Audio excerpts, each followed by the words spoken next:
औज़ुबिल्लाहिमिनश्शैतानिर्रजीम बिस्मिल्लाहिर्रहमानिर्रहीम अस्सलाम वालेकुम।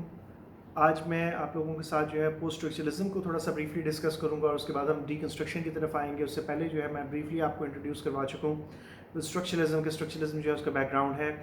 पोस्ट स्ट्रक्चरलिज्म के अंदर जैसे कि नाम से ज़ाहिर है, इसका मतलब ये है कि ऑब्वियसली के स्ट्रक्चरलिज्म के बाद में आने वाला, और इसमें डेरिडा जो है उसने बहुत सारी चीज़ों को क्वेश्चन किया और जो थेरीज थी इसका मतलब ये नहीं था कि कम्प्लीटली उनको डिनाई कर दें या कम्प्लीटली उनको रिजेक्ट कर दें उन थेरीज़ को, तो ये मतलब नहीं था, ये भी आप आगे देखेंगे उसको।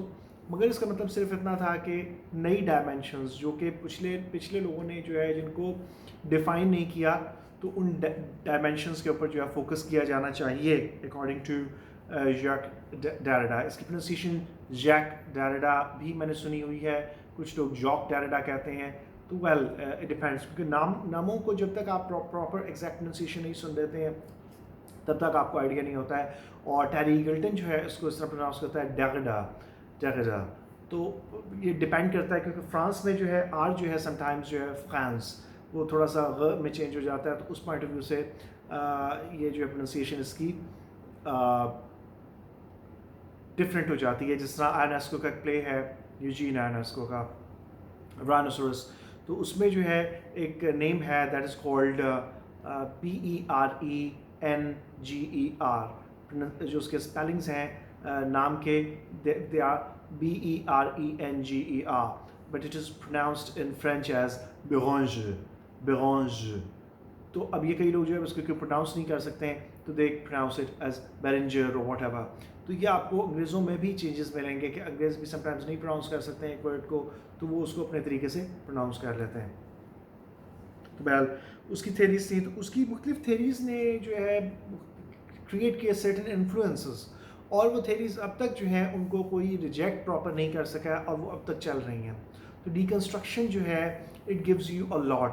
अगर आप डीकंस्ट्रक्टिव क्रिटिसिज्म को सीख लेते हैं और आप थोड़ा सा स्ट्रक्चरलिज्म एंड पोस्ट स्ट्रक्चरलिज्म की क्रिटिसिज्म को सीख लेते हैं, तो फिर आपके लिए ये काम बहुत आसान हो जाएगा कि आप किसी भी चीज़ को इंटरप्रेट करें या आप थीसिस लिखें या कुछ भी करें, तो आप लोगों के लिए बहुत आसानी हो जाएगी उसमें। और इसमें अब जो मीनिंग लेना होता है, असल में टेक्स्ट के अंदर से हमें मीनिंग्स फाइंड आउट करने होते हैं, तो देयर आर 3 डायमेंशंस या 3 थिंग्स जिन पे which have been kind of focused upon by the critics. First is the text itself, कि टेक्स्ट के ऊपर फोकस किया जाना चाहिए, जो न्यू क्रिटिक्स ने किया या फॉर्मलिस्ट्स ने किया कि टेक्स्ट किस तरह से लिखी गई है, सिंटैक्स किस तरह से, जो भी ये सारा फॉर्मलिज्म को मैं डिफाइन कर चुका हूँ, आप जाके देख सकते हैं। न्यू क्रिटिसिज्म को भी हमने नहीं किया, वो फॉर्मलिज्म से मिलता जुलता ही है, मगर उसमें यह है कि टेक्स्ट इटसेल्फ, टेक्स्ट के बारे में कि टेक्स्ट से आउटसाइड आपने नहीं जाना है और टेक्स्ट के अंदर देखना है कि क्या क्या चीज़ें आपको मिलती हैं। तो पुराने ज़माने में जो हिस्टोरिकल क्रिटिसिज्म होता था वो चलता था कि राइटर की हिस्ट्री उठा ली, राइटर की हिस्ट्री पढ़ ली। अब शेक्सपियर की हिस्ट्री हमारे पास अवेलेबल नहीं है, तो हिस्टोरिकल क्रिटिसिज्म उस तरह से अप्लाई नहीं हो सकता जिस तरह चार्ल्स डिकेंस पे अप्लाई हो सकता है। चार्ल्स डिकेंस की लाइफ हिस्ट्री या ऑटोबायोग्राफिकल एलिमेंट्स आप फाइंड आउट करते हैं, या उसके राइटर के सारे काम पढ़ लिए जाते थे, नॉवेल्स या ड्रामाज जो भी थे वो पढ़ लिए जाते थे, उसमें से जो है क्रिटिसिज्म फाइंड आउट किया जाता था। और या फिर ये होता था कि राइटर क्या कहना चाह रहा है इसके ऊपर फोकस किया, तो ऑथर के ऊपर फोकस हो जाता था एक लिहाज से हिस्टोरिकल क्रिटिसिज्म में, और ऑथर के वर्क के ऊपर। फिर एक होता है जो टेक्स्ट के ऊपर सेल्फ होता है, मैं बात कर चुका हूँ कि होता है ऑथर के ऊपर, कि ऑथर की लाइफ और उसकी जो एलिमेंट्स हैं डिफरेंट जो है वो हम फाइंड आउट करते हैं। एक होता है जो कि रीडर के ऊपर होता है, जैसे रीडर्स रिस्पॉन्स या रिसेप्शन थ्योरी जिसे कहा जाता है। वहाँ पे रीडर की अपनी जो डायमेंशंस या उसकी जो इंटरप्रिटेशंस होती हैं दे बिकम इम्पॉर्टेंट। तो आप हर डायमेंशन से, हर चीज़ से देखते हैं उसको, कि उसमें फिर साइकोएनालिटिकल क्रिटिसिज्म भी आप अप्लाई कर सकते हैं। आप जो है वो, तो आप अपने आप को एक चीज़ के साथ बाउंड नहीं कीजिए, आप अपने आप को सर्टेन थेरीज सबको मिला के आप एक पोस्ट मॉडर्निस्ट स्टडी कर लें या उसको डिफरेंट काइंड ऑफ स्टडी कर लें, जिसमें आप लोगों का काम आसान हो जाए। अगर आप अपने आप को एक थेरी के साथ जो है रिलेट कर देंगे, थेरेटिकल उसका फ्रेमवर्क का सिर्फ कह देंगे कि जी मैं स्ट्रक्चरलिस्ट पॉइंट ऑफ व्यू से डिस्कस किया, तो फिर आपका काम बहुत लिमिटेड हो जाएगा इन सर्टेन वेज। आप टॉपिक सेलेक्ट करें और उस पर बेशुमार थेरीज अप्लाई कर दें, जो आपका दिल करता है आप अप्लाई करते जाएँ, और वो एक काम आपका बहुत ईजी हो जाएगा और जल्दी हो जाएगा वो काम। तो मैं चाहता हूँ कि आप लोगों के लिए जितना आसान कर सकता हूँ इस चीज़ को आसान कर दूँ, ताकि आप लोगों को क्रिटिकल एनालिसिस में या कोई भी आप जो काम करने जाते हैं, टेक्स्ट वगैरह को स्टडी करते हैं, तो उसमें आपको प्रॉब्लम नहीं आए। तो पोस्ट स्ट्रक्चरलिज्म जो है वो, उसके बारे में ये लिखा जाता है कि late in the 1960s structuralism became subject to rigorous and lasting critique of its thinking and methods. तो कहता है कि उसको चैलेंज करना शुरू कर दिया गया 1960s के अंदर, उसके बारे में सर्टेन जो है वो क्वेश्चंस उठाए जाने लगे और उसको क्रिटिकली एनालाइज किया जाने लगा, उसके थिंकिंग मेथड्स को, स्टाइल्स को और सारी चीज़ों को। तो उसके बाद आगे जो है आप देखते हैं वो क्या कहते हैं कि post structuralism doubts the adequacy of structuralism and as far as literature is concerned tends to reveal that the meaning of any text is of its nature unstable. वो कहता है कि पोस्ट स्ट्रक्चरलिज्म जो है, एक चीज़ जो बहुत इंपॉर्टेंट थी पोस्ट स्ट्रक्चरलिज्म में वो ये थी कि वो डिफ़ाइन करता है as far as literature is concerned कि लिटरेचर का जहाँ तक ताल्लुक़ है वो इस बात को शो करता है, रिवील करता है कि किसी भी टेक्स्ट का जो नेचर में जो मीनिंग है उसका, किसी भी टेक्स्ट का जो मीनिंग है वो अनस्टेबल है, वो कभी फिक्स नहीं होता। जिसको टेरी ईगल्टन अपनी किताब के अंदर लिखता है, you can not close your फिस्ट्स over meaning. वो कहता है आप अपनी मुठ्ठियाँ बंद नहीं कर सकते मीनिंग पे। वो कहता है कि you might hit the right nail, आप जवाब में हो सकता है कि बिल्कुल वही बात कर दें जो ऑथर करना चाह रहा था, वही मीनिंग आप फाइंड आउट कर लें। You might hit the right nail, but you will never be able to be sure about it. आप उसके बारे में completely sure नहीं हो सकते कि वाकई ऑथर यही कहना चाह रहा था, क्योंकि एम्बिग्विटीज़ होती हैं, पैराडॉक्सेस होते हैं। जैसे जैसे आप थेरीज पढ़ते जाएंगे डिफरेंट, तो वैसे वैसे सारी चीज़ें क्लियर होती जाएंगी।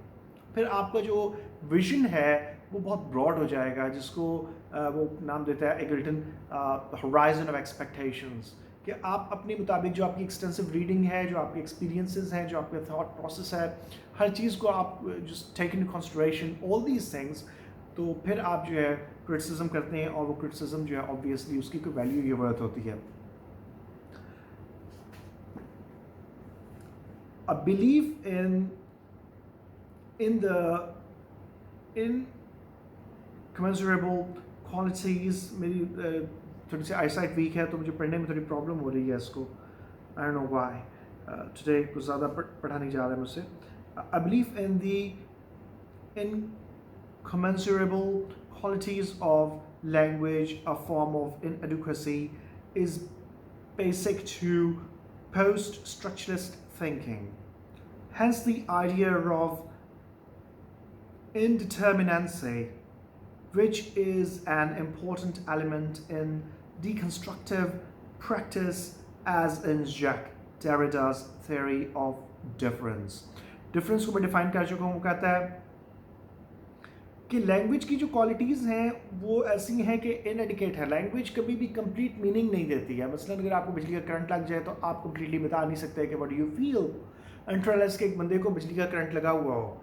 या आप अगर एक मूवी देखते हैं सिटी ऑफ एंजल्स, तो उसमें एक फरिश्ता आके पूछता है कि व्हाई डू यू वीप, या पेड़ का जो है जो नाशपाती है उसका टेस्ट कैसा है, तो कहती है ग्रेनी एंड स्वीट। अब फरिश्ते को ना पता है कि ग्रेनी क्या होता है या स्वीट क्या होता है, तो उसे तो पता ही नहीं है because he is not tested it. या अगर वो खाने की कोशिश भी करेगा तो विल नॉट फील। तो ये चीज़ें जो है बहुत इंपॉर्टेंट है कि लैंग्वेज जो है it's pretty limited in a number of ways, is basic to post-structuralist thinking, has the idea of indeterminacy, कि आप डिटर्मिनेट नहीं कर सकते, मीनिंग को फिक्स नहीं कर सकते, वो स्टेबल, वो वक्त के साथ भी चेंज हो जाता है। हिस्टोरिकल कॉन्टेक्स्ट में जिस तरह वल्गर इन शेक्सपियर टाइम जो है, शेक्सपियर्स टाइम मेंट ऑर्डिनरी, तो अब उसका मतलब चेंज हो चुका है। तो बहुत सारी चीज़ें ऐसी हैं कि जिनका मतलब वक्त के साथ बदल जाता है या अकॉर्डिंग टू द सिचुएशन बदल जाता है। जिस तरह से कोई भी आप वर्ड होता है जो तरंग में आके किसी और ने किसी और डायमेंशन या किसी और वे में पोर्ट्रे कर दिया तो उसका वो मतलब बन जाएगा। Which is an important element in deconstructive practice and in Jacques Derrida's theory of difference. Difference को मैं बता चुका हूँ कि difference क्या है, कि ये इसका मतलब क्या है कि something still to come, something postponed and something different. तो इसके दोनों मतलब हैं, it conveys two different things. एक तो ये कि different है हर word दूसरे word से और वो कोई और मीनिंग कन्वे कर रहा है, और दूसरी चीज़ क्या है कि there might be something which you have not come to know yet. कुछ और मतलब है जो कि अभी आना है, जो कि आपके माइंड में नहीं है। मे बी हो सकता है कि वो कोई और बंदा आपकी तवज्जो उस तरफ दिला दे। तो ये चीज़ कहना कि मैं सब कुछ जानता हूँ या मैंने जो कुछ पढ़ा है या मैंने बहुत पढ़ा हुआ है, ये चीज़ इस चीज़ को चैलेंज कर देती है और बंदे को जो है पता लग जाता है कि एन एबिलिटी टू अंडरस्टैंड जो है उसकी समझ आ जाती है. The extreme position of post structuralist theory is that meaning is inherently unstable. वो कहता है कि पोस्ट स्ट्रक्चरलिस्ट थियरी में सबसे इंपॉर्टेंट चीज़ क्या है कि मीनिंग जो है अनस्टेबल है. जिसे ईगल्टन, मैगन ईगल्टन की एग्जाम्पल इसलिए देता हूँ कि बहुत जो है उसने बहुत अच्छे तरीके से हर चीज़ को डिफाइन किया हुआ है. तो आप उसकी बुक ज़रूर पढ़ें, टेरी गिल्टन की literary theory and introduction, and you learn lot from that. तो वो कहता है कि इट्स कॉन्स्टेंट फ्लिकरिंग. जिस तरह एक मोमबत्ती का शोला जो है वो फ्लिकर करता है या आगे पीछे होता रहता है, लरसता रहता है, तो इसी तरह मीनिंग जो है वो कभी कुछ आ रहा है, कभी कुछ आ रहा है. तो it's like circular process and it's like a process जो कि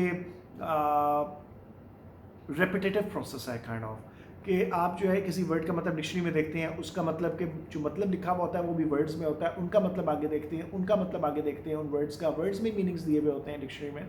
तो वो एक एंडलेस प्रोसेस हो जाएगा और समहाउ सर्कुलर भी हो जाएगा कि एक वर्ड का मीनिंग देखा वो कुछ और निकला, उसका वर्ड का मीनिंग देखा कुछ और निकला, और फिर उससे अगले वर्ड का मीनिंग देखा तो वो दोबारा हो सकता है कि वही वर्ड मिल जाए जो कि आपके पास पहले था. से फॉर एग्जाम्पल एक वर्ड है बिजार. बिजार का मतलब जब आप डिक्शनरी में देखते हैं तो वो क्या निकलता है, अनकैनी. अनकैनी का मतलब देखते हैं तो वो निकलता है स्ट्रेंज. स्ट्रेंज का मतलब देखते हैं तो अगेन बिजार भी आ सकता है. तो सर्कुलर प्रोसेस भी हो सकता है ये. Whereas the structuralist would hold that an explanation understanding is conceivable and possible. तो कहता है स्ट्रक्चरलिस्ट जो थे यहाँ पे डिफरेंस कहाँ पे आ रहा था कि स्ट्रक्चरलिस्ट कहते थे कि मीनिंग जो है कंसीवेबल है, कि आप उसको कंसीव कर सकते हैं, आप उसको होल्ड कर सकते हैं, आप उसको समझ सकते हैं, और पॉसिबल है, you can understand. But Derrida कहता है या पोस्ट स्ट्रक्चरलिस्ट कहते हैं you can not. That is the difference.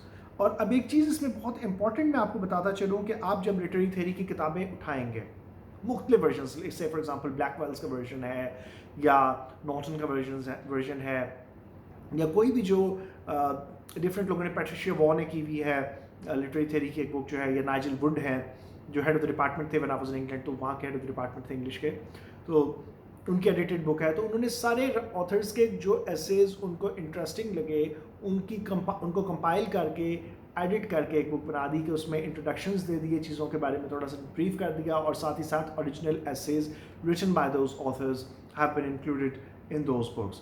तो अब वहाँ पे क्या सिचुएशन है कि कोई राइटर जो है आपको रोलैंड बार्थ्स फॉर एग्जांपल आपको मिलेगा स्ट्रक्चरलिज्म में, और किसी और बुक में उठाएंगे जिस तरह से जो ब्लैकवेल्स की बुक है उसकी जो पब्लिकेशन है उसमें जो है इसको पोस्ट स्ट्रक्चरलिज्म में डाला हुआ है, किसी को साइको एनालिटिकल क्रिटिसिज्म में डाला हुआ है.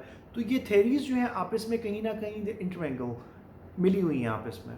तो आप सारी थेरीज जब पढ़ते हैं तो ओवरऑल एक काइंड ऑफ इमेज बनता है जो सारे थ्रेड्स को मिला के एक काइंड ऑफ बॉल कहते हैं आप बन जाती है, जो कि उसमें सारी चीज़ें मौजूद हैं. वो चीज़ आपके माइंड में आएगी. इस तरह से अकेली थेरीज आपको समझ नहीं आएगी. जब सारी थेरीज पढ़ लेंगे तो इकट्ठा फिर उनका एक जो ओवरऑल तासुर आपके माइंड में बन जाएगा. Okay. Provided that the conventions and codes of any literary text or cultural message are analyzed. वो कहता है कि हम कन्वेंशंस कोड्स जो लैंग्वेज के हैं, एनी लिटरेरी टेक्स्ट की जो कन्वेंशंस हैं, कि जिस तरह से बाज़ चीज़ें ऐसी होती हैं जो ट्रेडिशंस को जहन में रखते हुए, एक सोसाइटी को जहन में रखते हुए लिखी जाती हैं. जैसे जेन ऑस्टन के नॉवेल्स हैं, वो उनकी कंट्री साइड विलेज लाइफ को रिप्रेजेंट कर रहे हैं, जबकि चार्ल्स डिकेंस के जो नॉवेल्स हैं क्रिमिनल्स की लाइफ्स को भी डिस्कस कर रहे हैं, जबकि जेन ऑस्टन में क्रिमिनल्स का इतना जो रोल है वो मौजूद नहीं है. तो उस पॉइंट ऑफ व्यू से आप समझ सकते हैं कि देयर आर डिफरेंसेस. इसी तरह हार्डी जो है वो लोअर क्लासेस के बारे में लिख रहा है, क्रिमिनल्स के बारे में पर्टिकुलर ज़रूरी नहीं है कि वो लिख रहा हो, मगर हार्डी जो है उसकी पैसिमिज्म आ रहा है उसके अंदर. तो उस एज के अंदर आप देखते हैं कि पैसिमिज्म बहुत ज़्यादा है. तो बहुत सारी चीज़ें हैं जो आपको एजेस के हिसाब से, कन्वेंशंस जो हैं, कोड्स जो हैं, कि कोड्स किस तरह से लैंग्वेज के अपने कोड्स होते हैं, तो आप डिकोड करते हैं लैंग्वेज को और मीनिंग्स फाइंड आउट करते हैं, डिसाइफर करते हैं, डिकोड करते हैं लैंग्वेज को और उसमें से मीनिंग्स फाइंड आउट करने की कोशिश करते हैं. तो ये सारी चीज़ें जो हैं एक सोसाइटी की रिप्रेजेंटेशन होती हैं ऑफ एन लिटरेरी टेक्स्ट और cultural message are analyzed. तो कहता है सारी चीज़ों को एनालाइज करके आप किसी मीनिंग तक पहुंच सकते हैं. ये स्ट्रक्चरलिस्ट का पॉइंट ऑफ व्यू था. In post-structuralist theory, Roland Barthes is of particular importance because he bridges the structuralist and post-structuralist movements.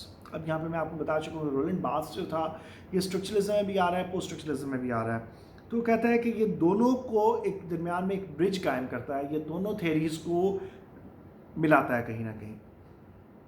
In his book elements of semiology 1967 he proposed that the structuralism is capable of an explanation of any science system of any culture. वो कहता है कि अपनी book के अंदर उसने ये कहा कि स्ट्रक्चरलिज्म जो है वो केपेबल है of explanation of any science system of any culture. किसी भी कल्चर के किसी भी साइंस सिस्टम को जो है स्ट्रक्चरलिज्म डिफाइन कर सकता है या उसको एक्सप्लेन कर सकता है, यानी कि एक्सप्लेनेशन दे सकते हैं आप किसी भी कल्चर के किसी भी साइन को. कुछ चीज़ें ऐसी होती हैं जो यूनिवर्सल होती हैं, सब ऑलरेडी टोल्ड यू. कुछ चीज़ें ऐसी होती हैं जो कि जियोग्राफिकल होती हैं. जिस तरह से बर्टन रसल जो है वो क्या कहता है, सिन इज़ जियोग्राफिकल.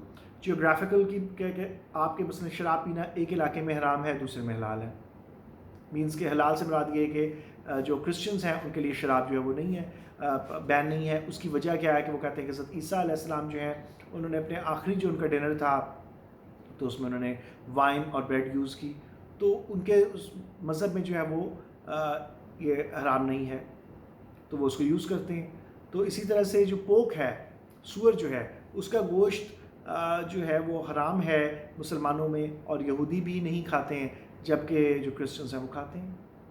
बाज़ लोग जो है रिलीजन को यकीन नहीं रखते हैं रिलीजन पे, जिस तरह रशियंस हैं और चाइनीज़ लोग हैं तो वो भी खाते हैं. तो इट डिपेंड्स. तो बहुत सारी चीज़ें जो हैं जब आप उनको पढ़ते हैं तो फिर आपके माइंड में आहिस्ता आहिस्ता सारे कॉन्सेप्ट्स क्लियर होते जाते हैं. But he also perceives that such an explanation necessitates a theory of meaning explanation. वो कहते हैं कि इस तरह की थ्योरी जो है, इस तरह का जो एक्सप्लेनेशन है, वो कोई ना कोई मीनिंग और एक्सप्लेनेशन जो है उसकी थ्योरी चाहता है कि कोई ना कोई थ्योरी ऑफ मीनिंग होनी चाहिए. थ्योरी ऑफ मीनिंग क्या होगी? सिमेंटिक्स, वर्ड्स और उनके मीनिंग्स, सेमियोटिक्स, साइंस और उनके मीनिंग्स. तो किसी भी चीज़ को साइंस से आप मीनिंग ले रहे हैं, किसी वर्ड से, मतलब बादल आ रहे हैं तो आपको पता लग रहा है कि बारिश होने वाली है. मगर अगर से फॉर एग्जांपल कि भावलपुर में आ रहे हैं तो आप most probably you would say कि इट्स नॉट पॉसिबल. तो भावलपुर में एक चीज़ जो मैंने बहुत ज़्यादा नोट की फ्रॉम द वेरी चाइल्डहुड कि अगर मशरिक से, मगरिब से या शुमाल से बादल आएँ तो बारिश होती है. जनूब की तरफ से अगर बादल उठें तो आधे आसमान से होके और मगरिब की तरफ निकल जाते हैं. बारिश भावलपुर में उन बादलों से नहीं होती. तो ये साइंस होती हैं, या आप ऑब्जर्वेशन से भी मीनिंग्स फाइंड आउट करते हैं.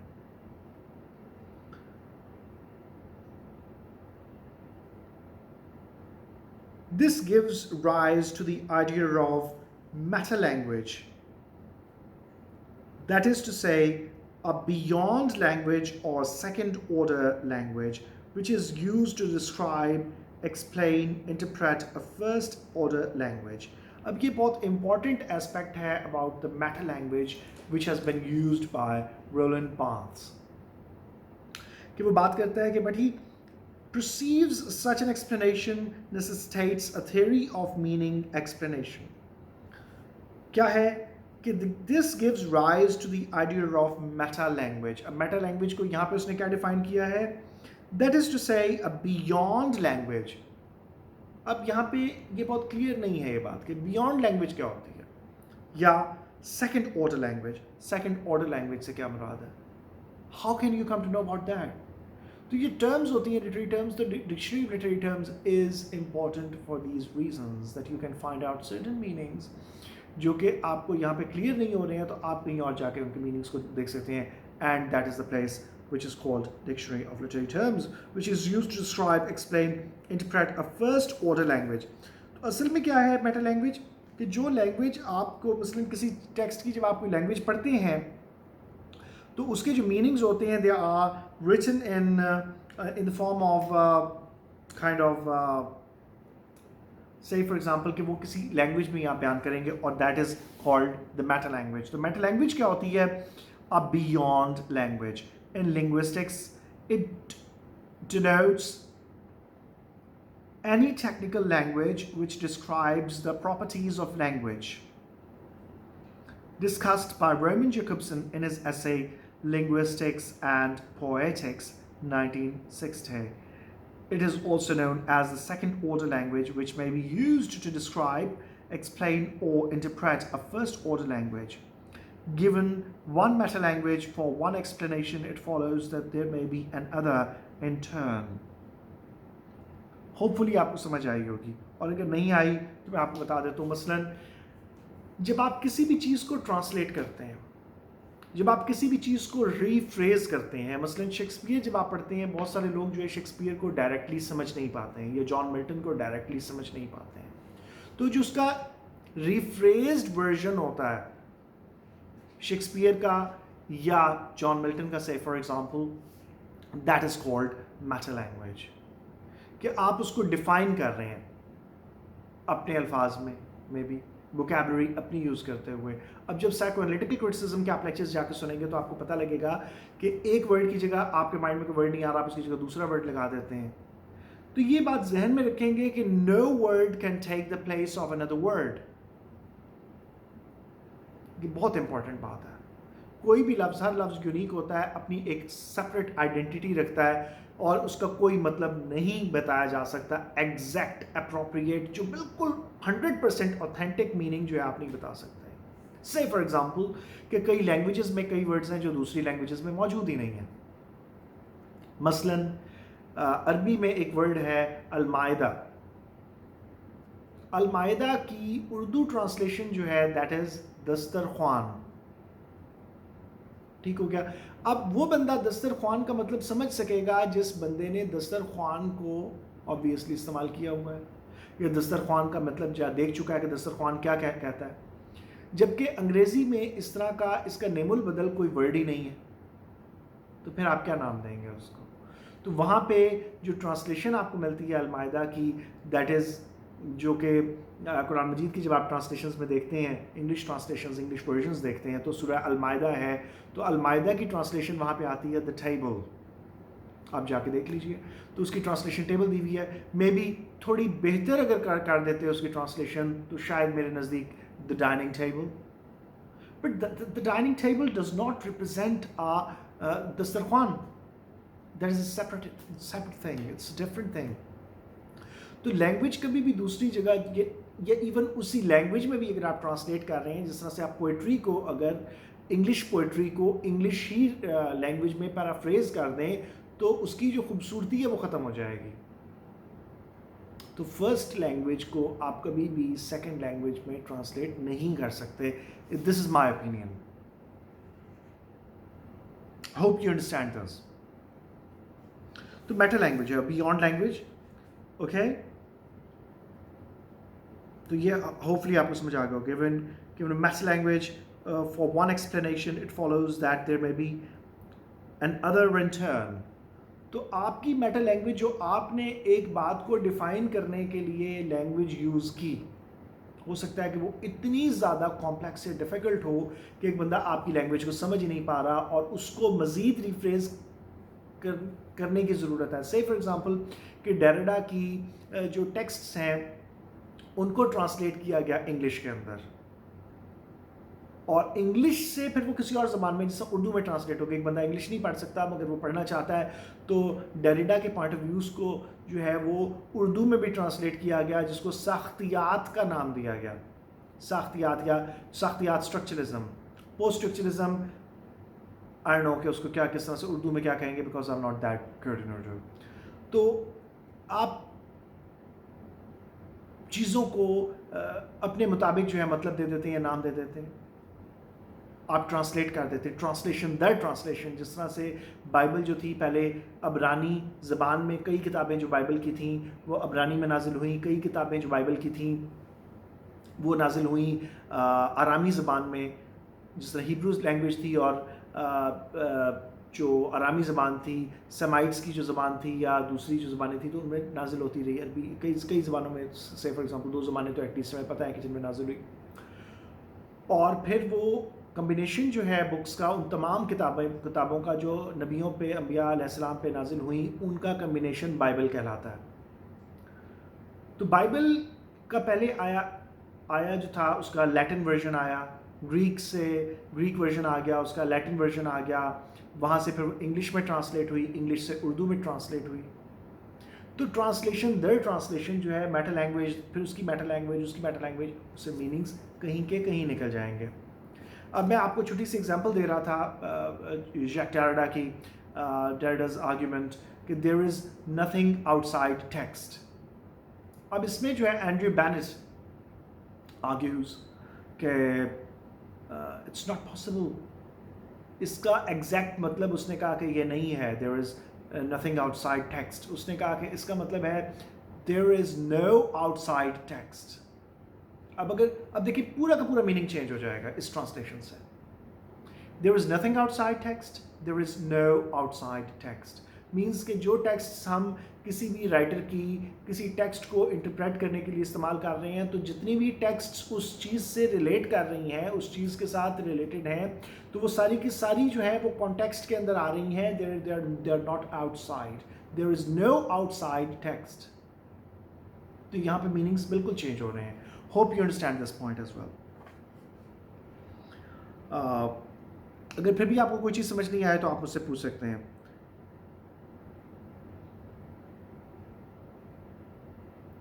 आगे अब चलते हैं इसमें थोड़ा सा। इन post-structuralist theory, Roland Barthes is of particular importance because he bridges the structuralist and post-structuralist। ये पढ़ चुके हैं, हो गया ऐसा। आगे आ जाएं इसमें थोड़ा सा।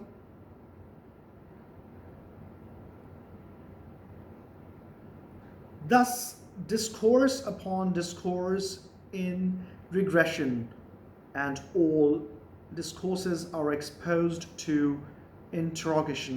तो कहता है कि तमाम जो डिस्कोर्सेज हैं, जितने भी आप चीज़ें कर रहे हैं, जितने भी आप लैंग्वेजेस लिख रहे हैं, जितनी भी लैंग्वेजेस में आप ट्रांसलेट कर रहे हैं, मेटा लैंग्वेजेस बना रहे हैं, तो तमाम जो डिस्कोर्सेज हैं जिनमें आप अपने अल्फाज को, आप अपनी वोकेबलरी को यूज़ करके लिख रहे हैं, और हो सकता है कि आपकी वोकेबलरी मेरी वोकेबलरी से लिमिटेड हो।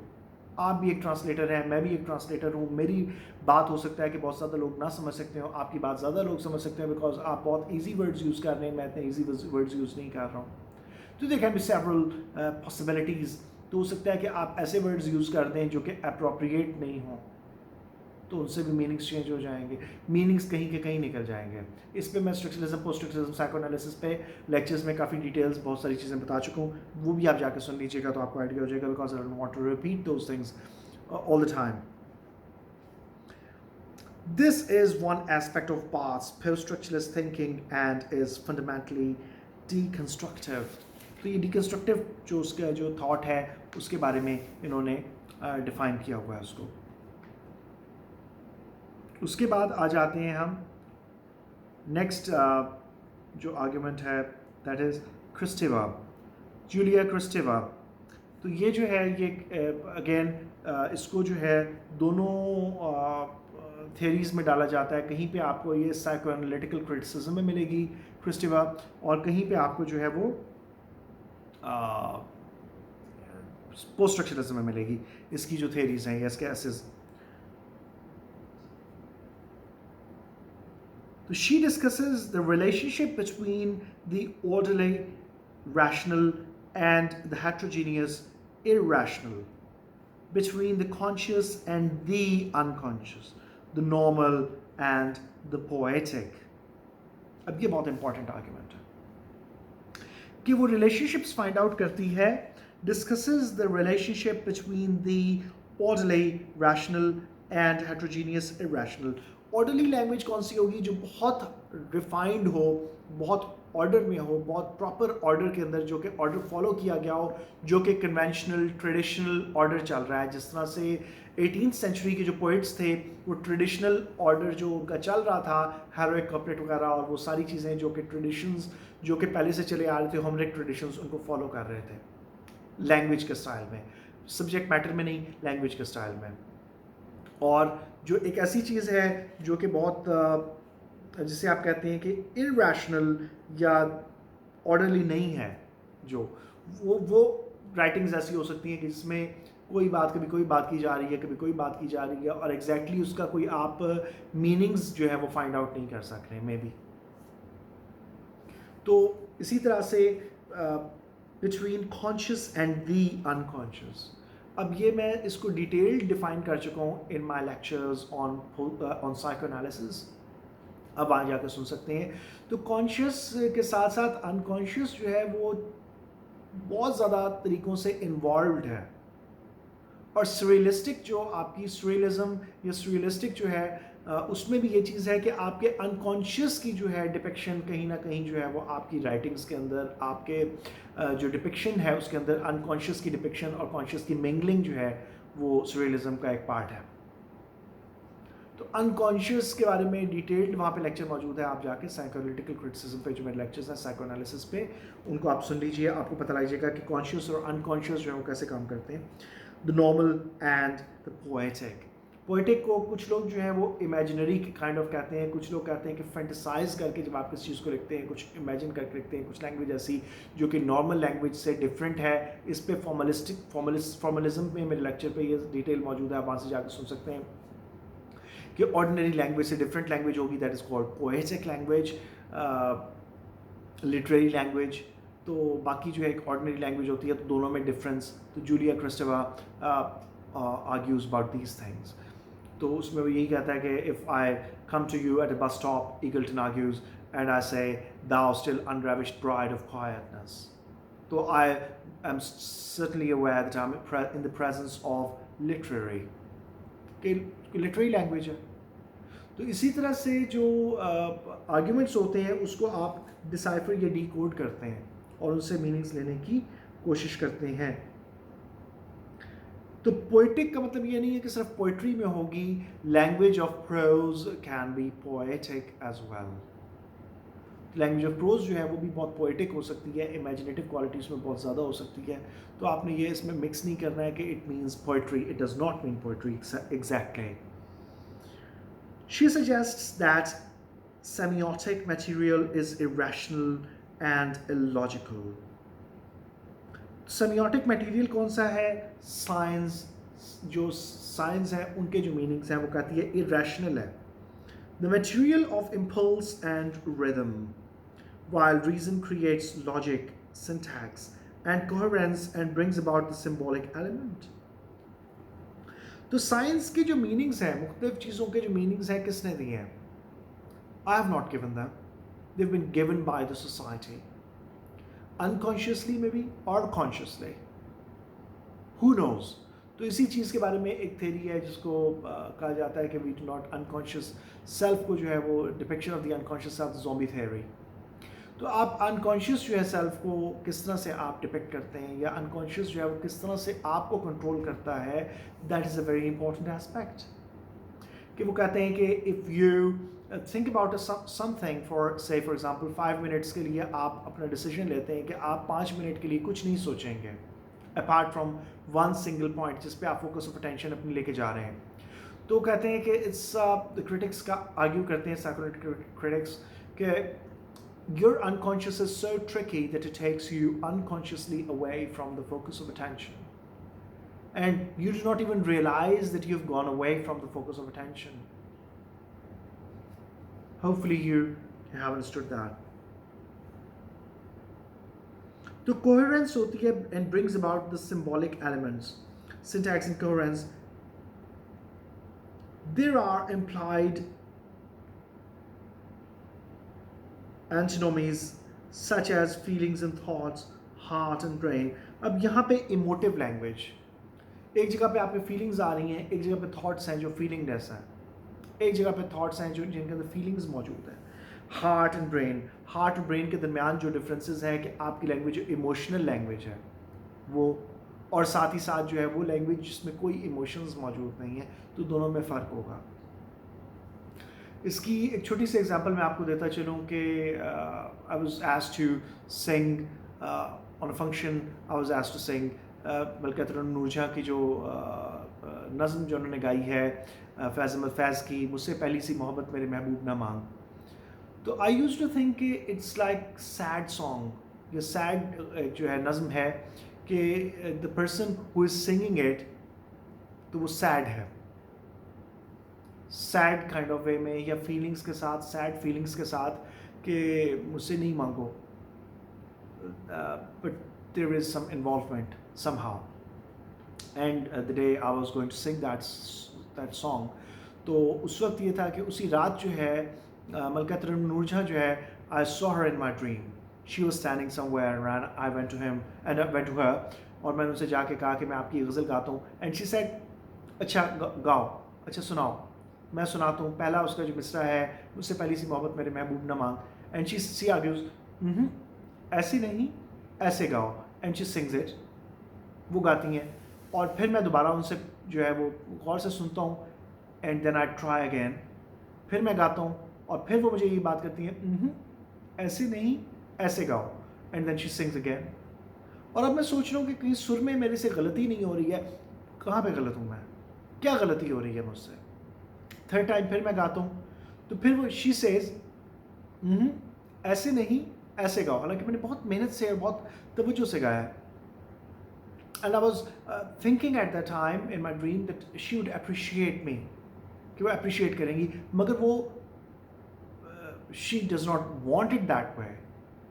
एंड देन फिर मेरे सामने एक वीडियो चलती है, एक ऐसे मंजर आता है कि जिसमें एक हीरो और हेरोइन जो हैं वो एक दूसरे से मुंह मोड़ के जा रहे हैं, मिले हैं, और उसके बाद जो है वो मुंह मोड़ के जा रहे हैं। And then I realize that it had to be kind of in a way, it had to be sung in a way that was indifferent, यानी कि इसमें इनडिफरेंस की क्वालिटी होनी चाहिए थी कि I don't feel any more, कि मुझसे पहली सी मोहब्बत मेरे महबूब नहीं मांगो, ना मांग, because I don't feel, I don't care.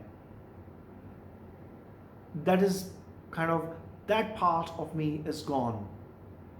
तो इसको इंडिफरेंस में गाना है रादर देन सैड फीलिंग्स में। इंडिफरेंस का मतलब यह है कि ला ताल्लुकी में, कि आपका ताल्लुक नहीं है, अब you do not feel anything, you do not feel any pain, any misery, anything, तो you do not feel anything for the person जो कि आपके पास वापस आया और आपसे आके मांग रहा है कि give me back my love, तो यू से कि don't ask that, because don't ask for that, because I don't feel any more. और यही चीज़ जो है लिटिल विलो जो एक शॉर्ट स्टोरी है, उसके अंदर जो ब्रेंडा, शॉर्नेट एंड लिस्बी, 3 सिस्टर्स आते हैं, तो 2 बड़ी सिस्टर्स जो हैं वो लव अफेयर्स होते हैं उनके आर्मी ऑफिसर्स के साथ, बट जंग हो रही है और वो मरते रहते हैं आर्मी ऑफिसर्स, तो they kind of become indifferent. And once they are talking about their youngest sister, तो वो कहती है कि she hasn't had any personal loss, not like you and me. I think when someone dies who's been in love with one, it makes it all so terribly poignant. तो कहती है कि I sometimes feel that I've suffered a lot, या वो कहती है कि I cannot feel anymore. Those poor lambs. वो कहती है कि वो भेड़ के बच्चे जो कि फौजी ऑफिसर्स थे, तो वो कहती है कि I sometimes feel that I cannot feel anymore. Those poor lambs. Means कि she cannot feel. उसकी फीलिंग्स ख़त्म हो चुकी हैं। बार बार जो उसके करीबी लोग मर रहे थे या जंग में जो जिनकी डेथ्स हो रही हैं, तो शी कैनॉट फील। तो इसको इंडिफरेंस के पॉइंट ऑफ व्यू से, तो the way you look at certain things, तो मेरी तवज्जो जो थी वो उसकी उस पॉइंट की तरफ नहीं गई थी जिसकी तरफ उन्होंने मेरी तवज्जो इन अ ड्रीम दिला दी। तो ड्रीम्स जो हैं वो कहीं ना कहीं according to Freud the royal road to the unconscious dreams. तो ड्रीम्स जो है अनकॉन्शियस जो है बहुत सारी जगहों पे असरअंदाज होता है आपकी लाइफ में, और आपको बहुत कुछ वो चीज़ें देता है जो कि आप लोगों को पता ही नहीं है। तो उसको कंट्रोल करने के फिर सर्टन वेज हैं जो उनको कंट्रोल कर लेता है। तो लाकान इसके बारे में कहता है, एज फार एज रिमेंबर, कि those people can not control their unconscious, they call it fate. तो इसने, मैं आपको बता चुका हूँ कि इसका जो क्रिटिसिज्म है ये पोस्ट स्ट्रक्चरलिज्म में भी जा रहा है और साइकोएनालिटिकल क्रिटिसिज्म में भी जा रहा है। तो ये आप इधर से देख सकते हैं कि दोनों में इसकी बातें मौजूद हैं। Hope you can understand, yeah, you've understood that, this part.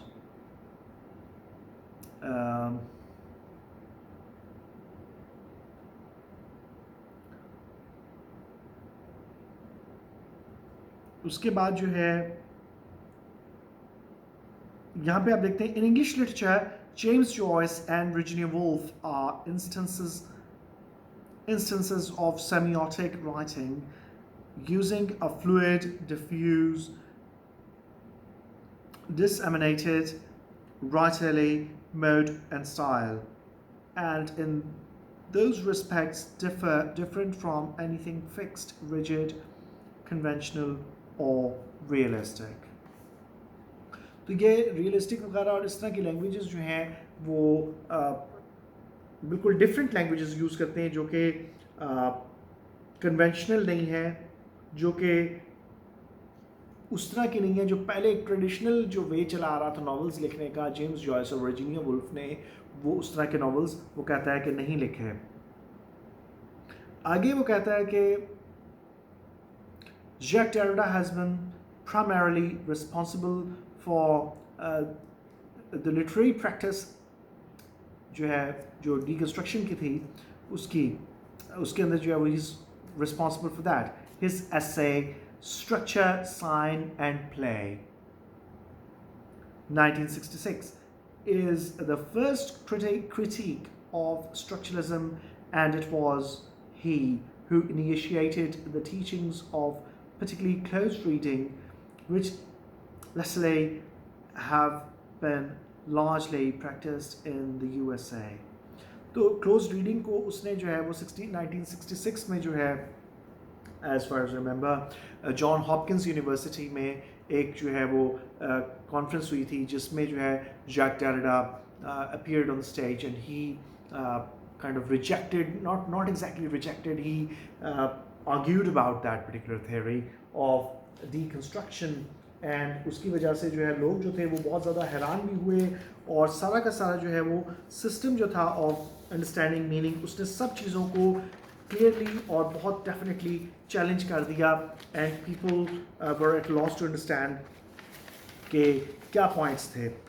अब इसमें थोड़ा सा मैं जो है आगे पढ़ना चाहूँगा डेरिडा के जो इंटरव्यूज़ हैं या डेरिडा की जो अपने अल्फाज हैं, तो वो क्या कहता है कि one of the gestures of deconstruction. अब डीकंस्ट्रक्शन पे हम आ जाते हैं। डीकंस्ट्रक्शन के बारे में वो कहता है कि it is not kind of deconstruction के बारे में एक तो यह कि वो कहता है कि there is no guaranteed essential meaning. वो कहता है कोई गारंटीड एसेंशियल मीनिंग किसी भी चीज़ का नहीं होता। तो ये भी हम पढ़ेंगे अभी बाद में। तो डेरिडा के अल्फाज मैं पहले आपको बता दूं, one of the gestures of deconstruction is not to naturalize what isn't natural. वो कहता है कि डीकंस्ट्रक्शन का एक जो पर्पस है, ये जेस्चर है उसका, वो क्या है कि आप चीज़ों को नेचुरलाइज न करें जो कि नेचुरल नहीं है। आप उनको नेचुरलाइज मत करें जो चीज़ें नेचुरल नहीं है। किस तरह से? Not to assume what is conditional by history, institutions or society is natural. वो कहता है कि ये assume मत करें कि जो चीज़ें हिस्ट्री ने कंडीशन कर दी, मसलन हिस्टोरिकल कॉन्टेक्स्ट में, हिस्टोरिकल वे में देखें तो नेशनलिज्म का जो कॉन्सेप्ट है, नेशनलिज्म का कि वी आर द बेस्ट, ये हर नेशन के अंदर मौजूद होगा कि वी आर द बेस्ट। तो इस तरह की चीज़ें जो हैं जो कि हिस्ट्री ने लोगों के अंदर इन्फोर्स की या उसके अंदर जो काइंड ऑफ जो डाल दी उनके माइंड्स में, इंस्टीट्यूशंस ने डाल दी, मुख्तलिफ रिलीजियस इंस्टीट्यूशंस हैं या से फॉर एग्जांपल के स्पिरिचुअल इंस्टीट्यूशंस हैं, तो उन्होंने कई किस्म की थेरीज जो है उनके माइंड में डाल दी। तो वो थेरीज जो हैं या सोसाइटी ने डाल दी। तो वो कहता है इन सारी चीज़ों को मत सोचें कि ये नेचुरल मीनिंग्स हैं। Meanings do not reside there. That is one of his arguments. Each time when I write something, अब यहाँ पे वो थोड़ा सा बताता है अपने अनकॉन्शियस को, कॉन्शियस को और इन चीज़ों को डिफाइन कर रहा है। Each time when I write something, it feels like I am advancing into a new territory, somewhere I haven't been before. वो कहता है जब भी मैं कोई चीज़ लिखने लगता हूँ तो मुझे ऐसा लगता है कि मैं किसी ऐसी टेरिटरी में, ऐसे इलाके में कदम रख रहा हूँ जहाँ मैं पहले नहीं गया कभी। And this type of advance often demands certain gestures that can be taken as aggressive with regard to other thinkers or colleagues. वो कहता है जहाँ तक इसकी बात है कि ये जो एडवांसमेंट जो जिस समय मैं स्टेप लेता हूँ किसी न्यू टेरिटरी में, तो वो कहता है कि इसका जो कंटेंट होता है उसको एग्रेसिव लिया जाता है, यानी कि वो कहता है कि मेरे, यानी कि इन अदर वर्ड्स वो ये कहना चाह रहा है कि मेरे जो वर्क्स होते हैं वो मेरे कुलीग्स को या जो थिंकर्स हैं, जो बाकी थिंकर्स हैं, उनको हर्ट कर सकते हैं, या उनको जो है उनके लिए वो एग्रेसिव होते हैं, वो थॉट्स के जो चीज़ें वो सोचते आए हैं उनकी निगेशन हो जाती है, उनको निगलेक्ट करके मैं नई थेरीज जो है पेश करता हूँ या उनको रिजेक्ट कर देता हूँ. In the words sometimes, many times, I'm not someone who is by nature polemical, but it is true that deconstructive gestures appear to destabilize or cause anxiety, even hurt others. वो कहता है कि मैं इस बात के ऊपर जो है, यानी कि मैं ये कहना चाहूँगा कि डिकन्स्ट्रक्शन जो है, जो जेस्चर्स हैं, जो मेरी बातें हैं, वो डिस्टेबलाइज कर देती हैं चीज़ों को, या एंग्जाइटी क्रिएट करती हैं, या हर्ट करती हैं लोगों को, उनको परेशान करती हैं, हर्ट करती हैं. डिकन्स्ट्रक्टिव क्रिटिसिज्म की, या जो मेरी डिकन्स्ट्रक्टिव जो मैं आर्ग्यूमेंट्स देता हूँ, लोगों को हर्ट करते हैं, परेशान करते हैं, डिस्टेबलाइज करते हैं, यानी कि स्टेबल मीनिंग्स नहीं होते, वो स्टेबल नहीं रहते. उनकी जिस तरह से इसको मैं पहले भी बता चुका हूँ कि वो कहता है कि was all talk just talk about our talk. Where are we supposed to look for meanings? हम मीनिंग्स को देखने के लिए, मीनिंग्स को फाइंड आउट करने के लिए कहाँ पे देखें? So every time that I make this type of gesture, there are moments of fear. वो कहता है जब भी मैं इस तरह की कोई अटेम्प्ट करने जाता हूँ, डिकन्स्ट्रक्टिव क्रिटिसिज्म की, या इस तरह का कोई बात लिखने जाता हूँ, तो मैं बहुत डरता हूँ. That doesn't happen at the moment when I'm writing. वो कहता है उस वक्त नहीं मैं डर रहा होता जब मैं लिख रहा होता हूँ, क्योंकि उस वक्त वो कहता है कि somehow मैं अपने आप में नहीं होता हूँ, या मैं अपने कॉन्शियस सेल्फ में एग्जैक्टली नहीं होता हूँ. I am like in a trance. Actually, when I write, there is a feeling of necessity of something that is stronger than myself. वो कहता है जब मैं लिख रहा होता हूँ तो कोई ऐसी चीज़ होती है जो stronger than myself होती है, कोई ऐसी necessity होती है, कोई ऐसी चीज़ होती है जो stronger than myself होती है, that demands that I must write as I write. वो कहता है कि मुझे उस वक्त एक ऐसी फोर्स होती है जो डिमांड कर रही होती है कि लिखो जो तुम लिखना चाह रहे हो. I've never recognized anything that I have written because I have been afraid of certain. I've never renounced anything. वो कहता है मैंने कोई भी चीज़ जो renounce नहीं की अब तक, that I've written because I have been afraid of certain consequences. वो कहता है कि मैंने किसी भी चीज़ को डिस्कार्ड नहीं किया, renounce नहीं किया अपने लिखे हुए किसी काम को, कि मैं consequences से डर के मैंने उनको छोड़ा नहीं. जो आर्ग्यूमेंट में देता हूँ उनको कम्प्लीटली देता हूँ. Nothing intimidates me when I write. वो कहता है जब मैं लिख रहा होता हूँ मुझे कोई भी चीज़ डराती नहीं है. आई से what I think must be said. वो कहता है मैं वही बात करता हूँ जो कि मैं समझता हूँ कि कही जानी चाहिए. That is to say when I don't write there is a very strange moment when I go to sleep, when I have a nap and I fall asleep. When I fall asleep, at that moment, in a sort of half sleep, all of a sudden, I'm terrified by what I'm doing, and I tell myself. अब वो कहता है कि मैं एकदम से terrified हो जाता हूँ, मैं डर जाता हूँ कि मैं क्या कर रहा हूँ, और फिर मैं अपने आप से कहता हूँ you are crazy to write this. तुम पागल हो के, क्रेजी हो के ये तुम लिख रहे हो. You are crazy to attack such a thing. वो कहता है तुम क्रेजी हो जो तुम ये इस तरह की चीज़ को, इतनी बड़ी बात को तुम अटैक कर रहे हो. You are crazy to criticize such and such a person. तुम crazy हो कि such or such person को तुम criticize कर रहे हो. You are crazy to contest such an authority. वो कहता है उतनी बड़ी अथॉरिटी के सामने तुम कॉन्टेक्स्ट पे, या तुम जो है मुकाबले पे आ गए हो, इतनी बड़ी अथॉरिटी के सामने तुम crazy हो. But be it textual, institutional or personal. वो कहता है कि अथॉरिटी जो है वो चाहे टेक्सचुअल अथॉरिटी हो, इंस्टीट्यूशन हो कोई, या फिर पर्सनल कोई बंदा हो जिसके आर्ग्यूमेंट्स हों, तो मैं समझता हूँ कि मुझे उस वक्त ऐसे लगता है कि I am stupid, I am crazy to challenge these things. And there is a kind of praise in my subconscious. वो कहता है कि एक जो है पैनिक। वो कहता है कि there is a kind of panic in my subconscious. तो सबकॉन्शियस या अनकॉन्शियस मैं आपको बता चुका हूँ, structuralism post structuralism there are the same things according to Freud.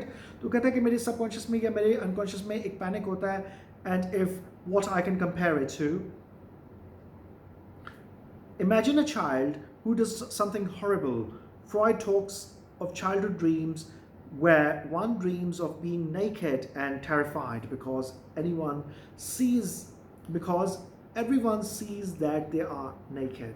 तो कहता है कि फ्रॉइड जो है, अब यहाँ पे देखें कि फ्रॉइड से इन्फ्लुएंस्ड है, तो ये अनकॉन्शियस मीनिंग्स की भी बात करता है, जिसको डिफरेंस का नाम दिया जा रहा है कि something still to come which is not in our conscious the meaning. तो वो कहता है कि एक बच्चा जो है, फ्रॉइड उसकी एग्जांपल देता है कि वो जब कपड़े नहीं पहने हुए होते हैं तो वो टेरिफाइड होता है कि लोग उसे देखेंगे। तो ड्रीम्स के बारे में जब फ्रॉइड बात करता है, in any case in this half sleep unavoidable that I shouldn't have done, वो कहता है कि मुझे ऐसे लगता है कि मुझे ये काम नहीं करना चाहिए था, somebody is telling me but you are mad to have done that। वो कहता है कोई मुझे बता रहा होता है कि तुम पागल हो जो ये काम कर रहे हो, and this is something that I truly believe in my half sleep। और वो कहता है इस पे मैं completely believe करता हूँ, इस बात पे जब मैं आधा सो रहा होता हूँ, and the implied command is this: stop anything, take it back, burn your papers, what are you doing? What you're doing is inadmissible। वो कहता है कि मुझे कोई कह रहा होता है कि अपनी काम जो तुमने किया वापस ले लो, बर्न कर दो पेपर को, जो तुम कर रहे हो ये सही नहीं है। But once I wake up, it is over। वो कहता है जब मैं जाग जाता हूँ तो फिर ये खत्म हो जाता है वो feeling. What this means and how I interpret this is that when I'm awake, conscious and working in a certain way, I am more unconscious than in my half sleep। ये बहुत इंपॉर्टेंट आर्गुमेंट है। वो कहता है जब मैं उठ जाता हूँ तो सब कुछ खत्म हो जाता है, और उसका मतलब क्या है कि जब मैं इसको इंटरप्रेट करता हूँ, जब मैं अवेक होता हूँ, जाग रहा होता हूँ, कॉन्शियस होता हूँ और working in a certain way और वर्क कर रहा होता हूँ सर्टन वे में, तो वो कहता है मैं मोर अनकॉन्शियस होता हूँ जितना मैं हाफ स्लीप में होता हूँ कॉन्शियस। तो अनकॉन्शियस जो है वो मेरा बहुत ज़्यादा डोमिनेटिंग है। In other words, it controls me, it dominates me. When I am in that half sleep, there is a kind of vigilance that tells me the truth. अब ये ट्रांस की कैफियत में होता है जहाँ पे उसका कॉन्शियस और अनकॉन्शियस दोनों काम कर रहे होते हैं। He is not dreaming, he is not properly awake. तो कहता है कि उस वक्त जो होता है एक विजिलेंस, एक बहुत ज़्यादा मेरी विजिलेंट है, बहुत ज़्यादा मैं हर चीज़ को बहुत क्लियरली देख सकता हूँ, और वो मुझे सच्चाई बताती है। वो जो कैफियत होती है उसमें मैं सच्चाई तक पहुँच जाता हूँ। First of all it tells me that what I am doing is very serious.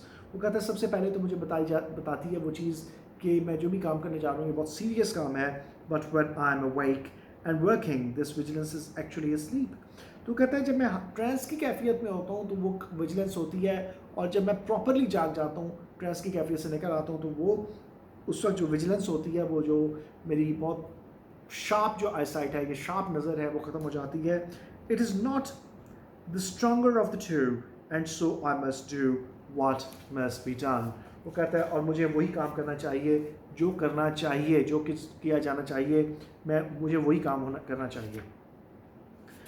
तो उसके बाद आ जाते हैं डीकंस्ट्रक्टिव क्रिटिसिज्म की तरफ, उसकी डेफिनेशन और उसकी details.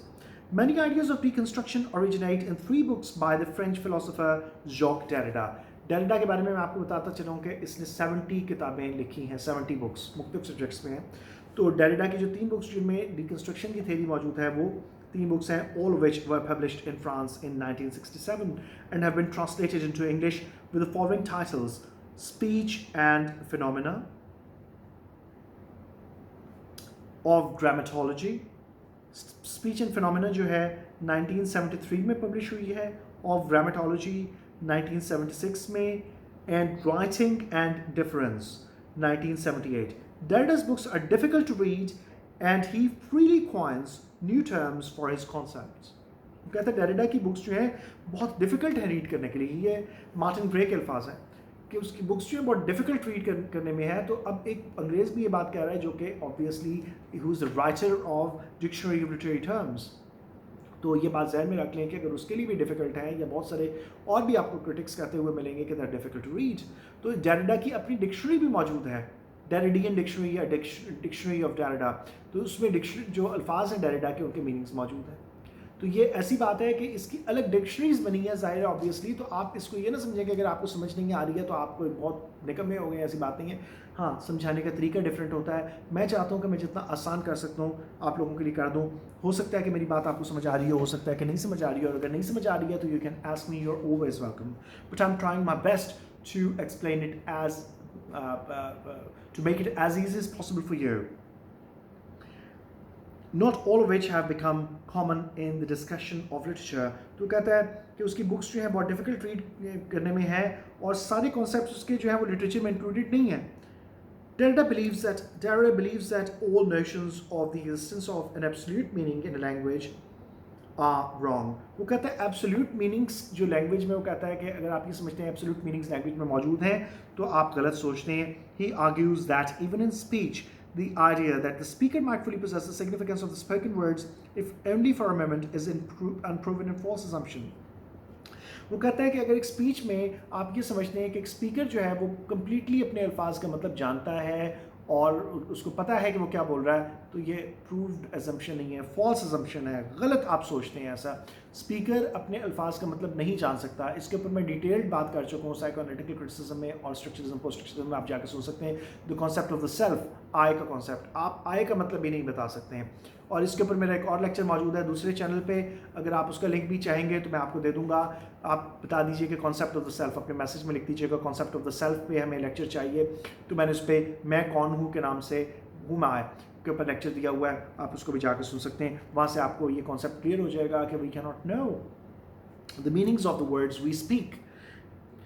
Yet this assumption about speech and writing, where there is not even the consciousness of the speaker present to validate meaning, has dominated Western thought.